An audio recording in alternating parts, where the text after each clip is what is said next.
دوستوں کیا آپ جانتے ہیں کہ دنیا کا سب سے پہلا بلب کس نے بنایا؟ جی ہاں، وہ تھا تھامس ایڈیسن۔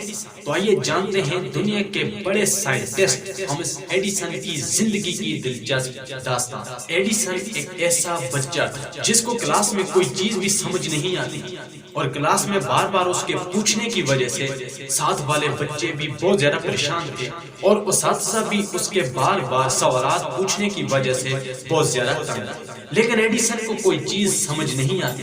کچھ عرصے بعد ایڈیسن کے اسکول میں اس کا پرنسپل آیا اور اس نے ایڈیسن کی رپورٹ طلب کی۔ تو ایڈیسن کی رپورٹ اس کے سامنے رکھ دی گئی۔ اس نے بہت زیادہ سوچ بچار کے بعد اس نتیجے پر پہنچا کہ اس نے اپنی ڈائری منگوائی اور اس ڈائری میں اس نے 3 سطریں تحریر کی اور ایڈیسن کو یہ تنبیہ کی کہ یہ جا کر اپنی والدہ کو دے دے۔ ایڈیسن نے وہ لیٹر اسی طرح اپنی والدہ کو دے دیا۔ جب اس کی والدہ نے وہ لیٹر کھولا اور اس کی والدہ وہ لیٹر پڑھنے لگی تو اس کی آنکھیں نم ہو گئی۔ ایڈیسن سے ماں کی یہ حالت دیکھی نہ گئی اور اس نے فوراً ماں سے پوچھا کہ ایسا کیا تھا اس خط میں جسے دیکھ کر آپ کی آنکھیں نم ہو گئی؟ ماں نے کہا بیٹا میری آنکھیں نم ہونے کی وجہ کوئی غم نہیں بلکہ یہ تو خوشی کی وجہ سے نم ہوئی۔ تمہارے پرنسپل نے اس لیٹر میں لکھا ہے کہ آپ کا بچہ انتہائی جینیس اور ایکسٹرا آرڈنری ہے، لہٰذا اس کو پڑھانے کے لیے ہمارے ادارے میں اس طرح کے قابل اساتذہ موجود نہیں ہیں، لہٰذا برائے مہربانی آپ اپنے بچے کو گھر پر پڑھائیں۔ یہ سن کر ایڈیسن بہت زیادہ خوش ہوا اور دل لگا کر پڑھنے لگا۔ ایڈیسن نے گھر کے اندر ایک چھوٹی سی سائنسی لیب بھی بنا رہی تھی جہاں وہ سائنسی تجربات کرتا تھا۔ وقت گزرا تو ایڈیسن کی والدہ بھی چل بسی۔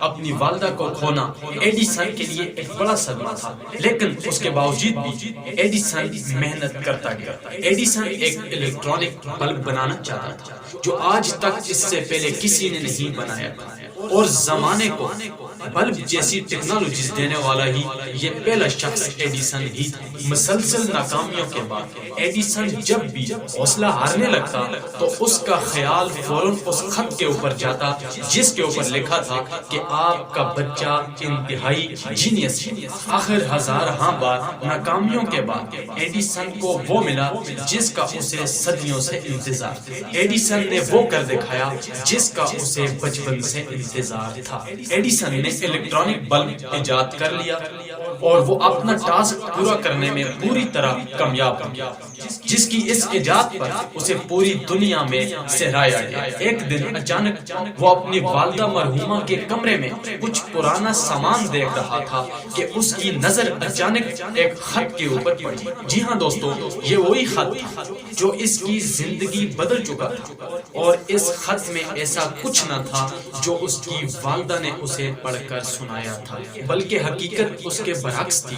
خط 3 سطروں پر ہی مشتمل تھا جس میں لکھا تھا کہ آپ کا بچہ انتہائی نالائق نکھٹو ہے، آپ اسے ہمارے پاس سے لے جائیں اور اسے گھر میں ہی رکھیں، اس کو پڑھانے کے لیے ہمارے پاس اساتذہ موجود نہیں ہیں۔ ناظرین، یہ ایڈیسن کی ماں کا خواب تھا جس کے بلبوتے پر وہ تاریخ کا عظیم انسان بن چکا تھا۔ 3 سطریں جو اس کی زندگی تباہ کرنے چلی تھی، اس کی ماں کی ایک سطر بدلنے کی وجہ سے وہی خط ایڈیسن کو سب کچھ دے گئے جو شاید ایڈیسن اپنی زندگی میں کبھی حاصل نہ کر سکے۔ دوستو، خود اعتمادی ایک اتنی بڑی طاقت ہے جو آپ کی زندگی بدل کر رکھ سکتی ہے۔ لوگوں کی باتوں کے اوپر کان نہ دھائیں بلکہ اپنے اوپر اعتماد کیجیے۔ اگر ایڈیسن جیسا بچہ تاریخ کا عظیم انسان بن سکتا ہے تو سوچیں آپ اور مجھ میں کس چیز کی کمی ہے۔